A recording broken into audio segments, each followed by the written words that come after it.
Oui, allô, bonjour. Allô, Oui, bonjour cher frère, comment allez-vous? ça va, Alhamdoulilah, chez toi? Dieu merci, tout va très bien. Et la famille? Ça va, Alhamdoulilah. Ah, ok. Donc, je vais vous laisser votre temps de parole. Ok, merci. Mhm. Ok, chef frère, je te dis bonsoir à toi. Bonsoir à toutes les Mao et puis les Chao. Chef frère, j'appelle aujourd'hui parce que hier j'ai écouté l'émission après et voilà, ça m'a amené à me poser des questions.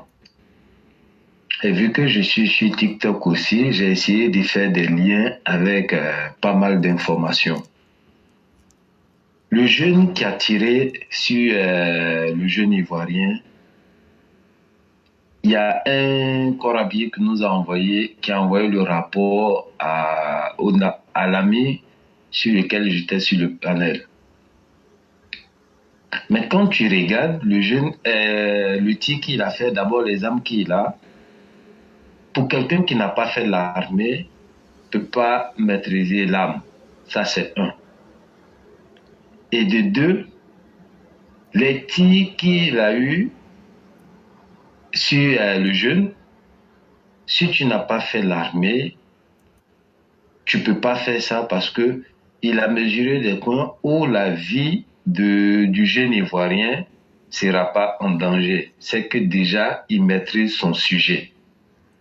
Parce que pour tirer trois coups sur quelqu'un, si tu n'as pas une idée sur le maniement de l'arme, tu vas tirer en désordre et il y a forte chance que la personne, tu puisses toucher une partie où la vie de la personne sera engagée. Mais lui, par contre, les trois tirs ont été maîtrisés et dans des points bien précis.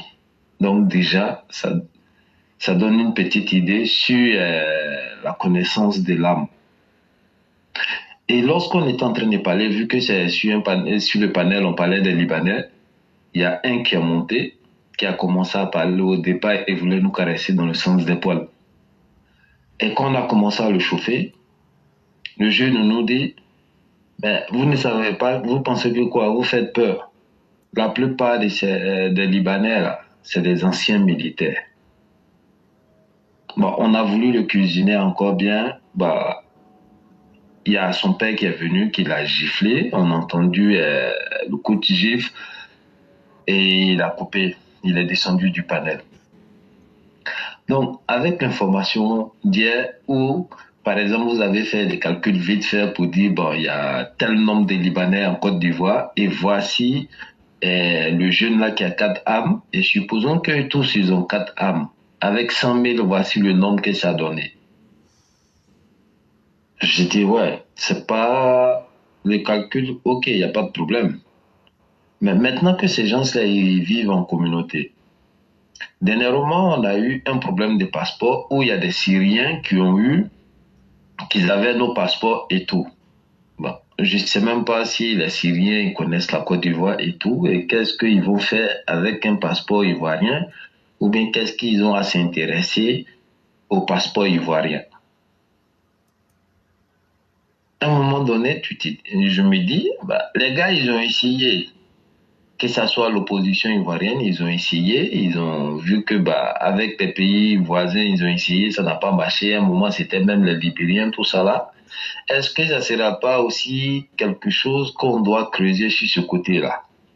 Vu que déjà, il n'y a pas longtemps, la Syrie vient de sortir d'une guerre et il peut y avoir des gens, bon voilà, qui ont fait cette guerre-là aussi et qui deviennent comme ça des dangers qui se promènent et à qui on pouvait peut-être proposer certaines choses et qu'ils allaient accepter.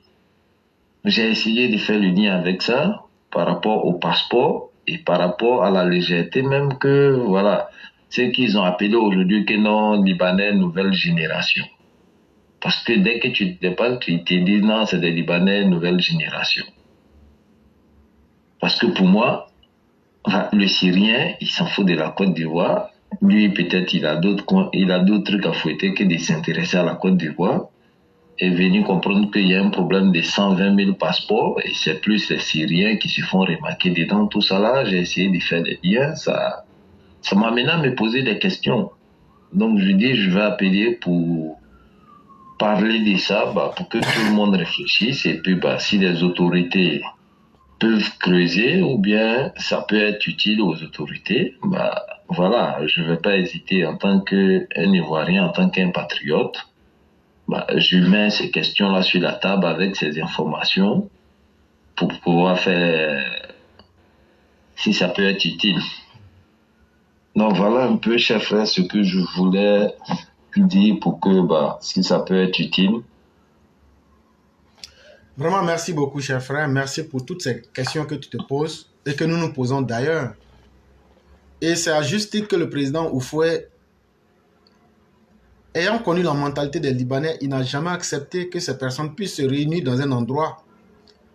Parce que, souvenez-vous, la guerre qui se passe au Liban, et la guerre, c'était pendant la guerre du Liban, avec la guerre qui se passe en Palestine, il a toujours compris que ces personnes-là ont toujours quelque chose qu'ils traînent. Et aujourd'hui, hier on a expliqué un peu comment cette communauté s'est rendue financièrement forte avec toutes les faveurs que Laurent Gbagbo leur a faites et la création de la Chambre de commerce et d'industrie des Libanais en 2010 avec Laurent Gbagbo et le pouvoir financier que ces Libanais ont représenté dans la Côte d'Ivoire au point, selon eux-mêmes, de représenter plus de 40% du PIB de la Côte d'Ivoire. Et cela les a rendus arrogants, cela les a rendus sans limite et on connaît les conséquences. Lorsque le président Ouattara prend le pouvoir, sachant le mal qu'ils ont fait aux Ivoiriens, c'est le président du Liban qui sera en Côte d'Ivoire pour plaider pour ne pas qu'il y ait une chasse aux sorcières. Mais en contrepartie, les Libanais ne prennent pas conscience qu'un peuple, même quand il n'a rien, qu'il a sa dignité et que c'est la seule chose qui doit rester intacte. Les Libanais n'ont pas changé leur comportement. Ils ont utilisé la générosité du président Ouattara comme une faiblesse. Et en sous-main, aujourd'hui, ils sont en train de reprendre et de montrer leur vrai comportement. Chers frères, le problème des passeports est un fait que tout le monde connaît. On nous dit qu'il y a plus de 120 000 passeports ivoiriens qui traînent dans la nature aujourd'hui. Si vous avez écouté la vidéo du jeune sur qui l'ont tiré, le jeune dit, le Libanais qui vient d'arriver récemment est dans le trafic de faux papiers et que c'est lui, le jeune Ivoirien, qui cherche des clients pour lui. Et donc, ça fait encore une deuxième. Vous êtes dans un pays qui vous ouvre ses portes et vous venez dévoyer, dénaturer même l'identité de ce peuple. Aujourd'hui, il se croit tout permis, au point même qu'à San Pedro, il y a un qui a violé une fille ivoirienne et qui, par la suite, l'a balancée du 9e étage pour qu'elle meure.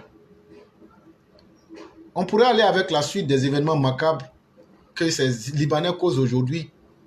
Mais c'est simple, ils le font parce que notre administration est fortement corrompue. Qui dans l'administration n'a pas son Libanais? Qui dans l'administration ne souhaiterait pas avoir son Libanais?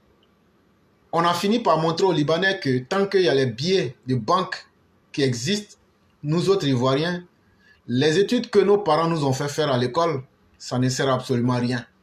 Nous-mêmes, nous ne sommes rien. Et que tant que l'argent est là, on peut tout accepter. Et une fois que ce rapport a été installé entre nous, ils peuvent donc se permettre tout. Et donc, la première conséquence, c'est que l'Ivoirien est vu comme un cafard dans son propre pays.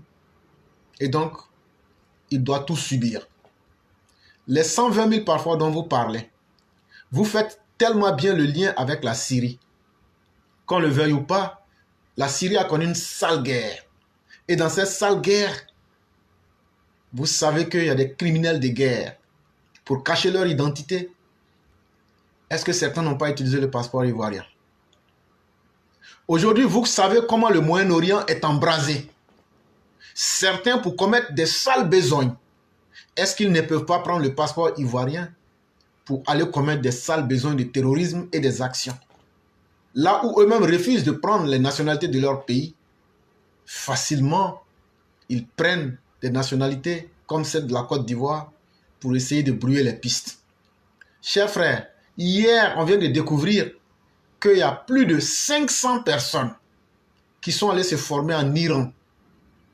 Vous pensez que ces personnes-là, c'est une activité illégale qu'ils ont eu à faire? L'attaque que vous avez vue sur l'Israël, il il y a 500 personnes qui sont allées se former en Iran. C'est ce qui a été dit. Mais vous pensez que cette activité illégale-là, ils vont la faire, avec leurs vraies identités? Et donc, pour ceux qui pensent que c'était un jeu, aujourd'hui, ces mêmes personnes-là, pour cacher leur identité, peuvent se retrouver en Côte d'Ivoire. Et le mode opératoire de celui qui a tiré, c'est 3 balles qu'il a tirées à des endroits non vitaux. Ça veut dire qu'il a une bonne maîtrise. Et si vous vous souvenez encore, il y a 2 ou 3 jours, c'est une vieille information, j'ai posté dans les différentes émissions que nous faisons un document où la communauté libanaise en Côte d'Ivoire finance avec joie le Hezbollah, qui est considéré comme un groupe terroriste. Quand on met tous ces facteurs ensemble, est-ce que les faux papiers qui ont été faits n'ont pas servi aux gens du Hezbollah qui sont allés se former en Iran? Demain, ne soyez pas surpris que la Côte d'Ivoire soit actrice dans la guerre qui se passe entre l'Israël et la Palestine, parce que ce qu'on va capturer ou tuer et qu'on va découvrir des passeports ivoiriens, c'est là que les Ivoiriens vont lire avec leurs dirigeants. Et c'est là que les Ivoiriens, des gens comme nous autres, quand on va être traité de peuple terroriste, qu'on va comprendre de quoi il est question. Mais entre-temps, les rares, sinon ceux qui viennent et qui ont ces entraînements militaires, est-ce qu'il n'est pas temps que le gouvernement ivoirien cesse, coupe même le droit de donner des permis de port d'armes aux étrangers? Si on a un gouvernement responsable qui assure la sécurité de tous, si on a un gouvernement qui assure la protection des biens et des personnes, pourquoi la communauté libanaise est si friande des permis de port d'armes? Ah non, non, non, on veut se protéger. Mais si vous n'avez pas confiance en la Côte d'Ivoire et ses dirigeants sécuritaires pour vous protéger, mais allez là où on peut vous protéger. Au Liban, vous êtes tellement bien protégé que vous fuyez. En réalité, il ne faut pas se mentir. Quand tu demandes la communauté libanaise, il y a combien de personnes? Eux-mêmes, ils te disent qu'on est entre 80 et 100 000 personnes. Et je l'ai dit, prenez 90 000 personnes, multipliez par 4 armes, parce que ce que je n'ai pas dit, on dit que des armes ont été découvertes sur ce monsieur avec plusieurs documents compromettants. En toute sincérité, je ne sais pas de quoi il est question, mais ces documents compromettants-là viennent encore alourdir ce qui se passe. Il faudrait que l'autorité se réveille et qu'ils prennent des mesures. Même les Libanais qui ont des permis de port d'armes, leur demander de ramener les armes et annuler radicalement tous les permis d'armes à tout le monde. Là, parce que ce qu'on voit aujourd'hui là, c'est une... Aujourd'hui les gens, ah non, ça ne pourra pas se faire. Ce n'est pas parce que nous pensons que ça ne pourra pas se faire que eux ils ne pensent pas qu'ils ne vont pas le faire. Un être humain a toujours une intention cachée. Il ne faut pas laisser la communauté libanaise devenir une gangrène dans notre société. Aujourd'hui, des petits éléments sont en train de faire les premiers signaux. Est-ce que nous allons en tenir compte? Est-ce qu'on va rendre des groupes de personnes plus puissantes militairement que l'armée de Côte d'Ivoire, que la police de Côte d'Ivoire? Les sécurocrates ivoiriens doivent, en ce moment précis même, se poser cette question-là et prendre des décisions qui s'imposent. Et selon moi, il faut désarmer la communauté libanaise qui se trouve en Côte d'Ivoire. Il faut arracher à tous et à eux tous les permis de port d'armes. C'est vraiment très important. Nous sommes dans un monde très incertain aujourd'hui.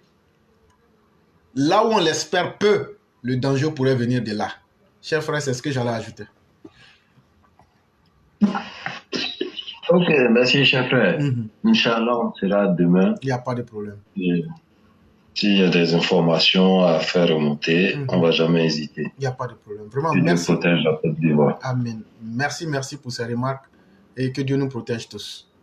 Amen.